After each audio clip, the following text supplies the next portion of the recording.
Hey, how's it going, Team Kids? I am back in Spokane, and despite it being cold and snowy and not Hawaii, I am super excited to be back. 9 days away is plenty long enough. And although we made lots of great memories and did fun things while we were there, I am happy to be back home and happy to spend time with you guys this weekend helping kids find and follow Jesus. I just love doing that alongside you guys. And I just real quickly wanted to acknowledge and thank so many of you who contributed, who stepped in, volunteered amidst all of the crazy snow and all of the other obstacles and sacrifices that you had to make to come in and to be here for helping to fulfill our mission and helping these kids find and follow Jesus. You guys went above and beyond. You guys did incredible. I've heard so many fun stories. So thank you, thank you, thank you. I can't say it enough, but I'll try even more. Thank you, thank you, thank you for being here and for doing that.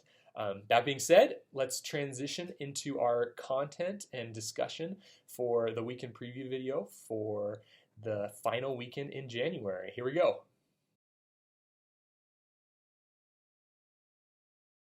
Alrighty, this is the all the things segment, which in this segment I like to cover just the general overview of what you should know and what things are important are coming up within the context of the ministry. And one of the things that I want you to be aware of is just a option for you if you have a prayer request or anything in your life that you are bringing before the Lord and you don't mind sharing that. I would love to partner with you in prayer over those things. Such a important thing that we do that together, and it's a huge desire of mine to lead and to serve you in that way, to bring your requests along with you to the Lord and watch Him do incredible things. So if you have anything specific to a prayer request, please in the email click on that link and let me know what it is, so that way I can be bring it to the Lord. And if you don't want to get specific, I'm completely okay with that. Just write your name down and then just say, pray for me, and I will be doing that.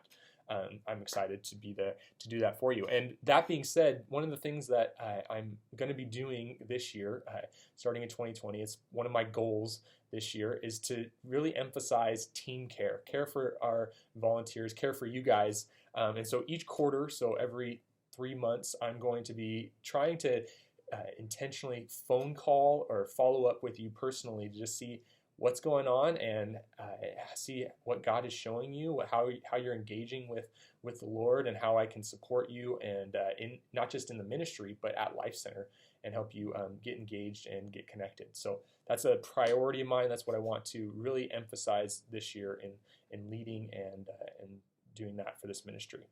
The other thing is that one big thing that we do as a ministry that's coming up, well, it's coming up way faster than I will anticipate, but it still feels like a little bit away. It's our Transform Kids Camp, and we do that every year in July. So if this is new for you, we put on a kids camp that helps these kids have an experience with Jesus away from the confines of Life Center, the church minutia, and takes them up to camp and helps them get in a setting where they can hear, experience, and connect with Jesus and their friends. And so I would love it if you guys were the first ones to share whether you're interested or not, or whether it's something that you would like to be a part of. So I'm including a link in this email for you guys to just do that. Share that you're interested. Write your name in the link in the Google form, so that way I know and I can follow up with you as needed. All right, that's all the things for right now.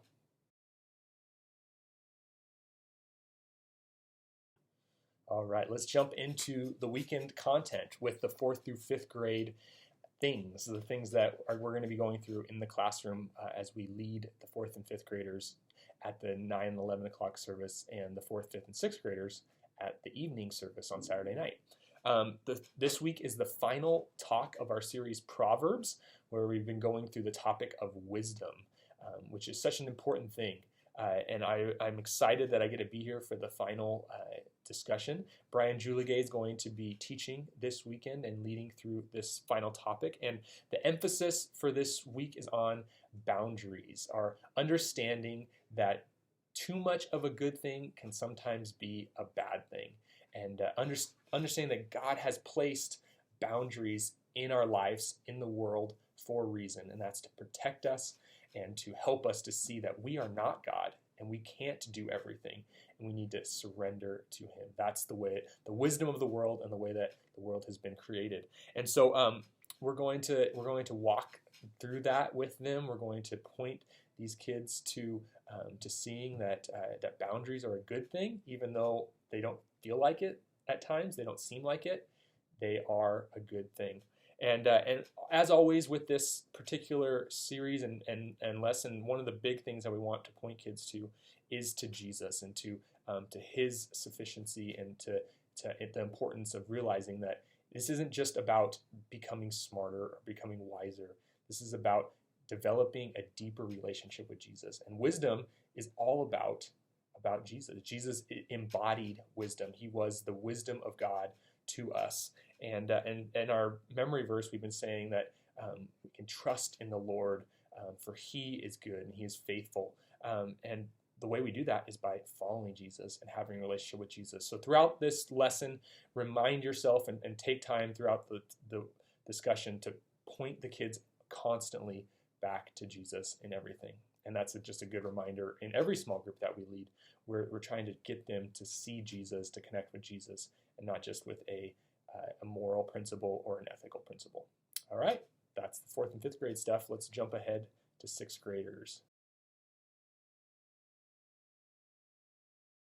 Hey, 6th grade leaders, I just wanted to say an additional thank you for all that you guys did to fill in those 2 weeks while I was gone. The 4th and 5th grade stuff, for the most part, is a system that we've been doing for a while, and it's something that a lot of our leaders are used to. While the 6th grade content and the 6th grade lessons are newer stuff, I just wanted to say thank you to Mitch, and thank you to you guys for executing that so well, and for stepping in, because new stuff and stuff that we're developing, it just makes it more complicated, and you guys are doing incredible. So thank you for doing that.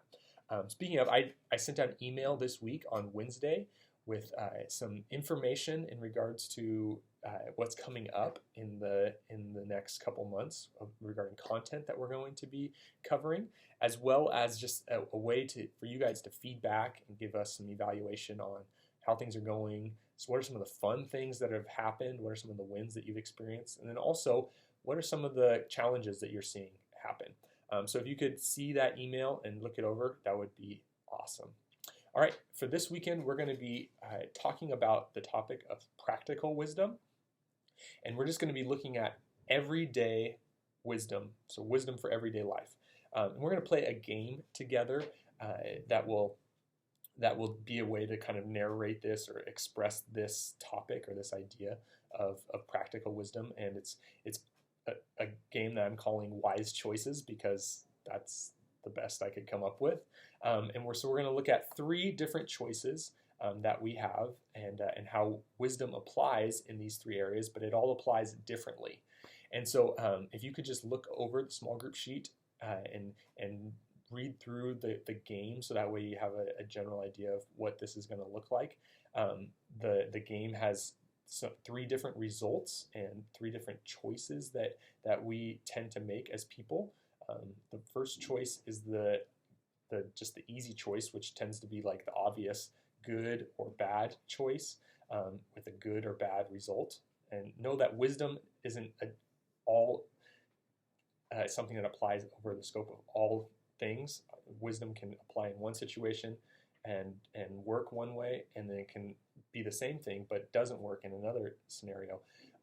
And that's because we live in a universe live in a world that is flawed, and not every structure is perfect. But wisdom is generally true, and that's kind of what we're talking about with that first one.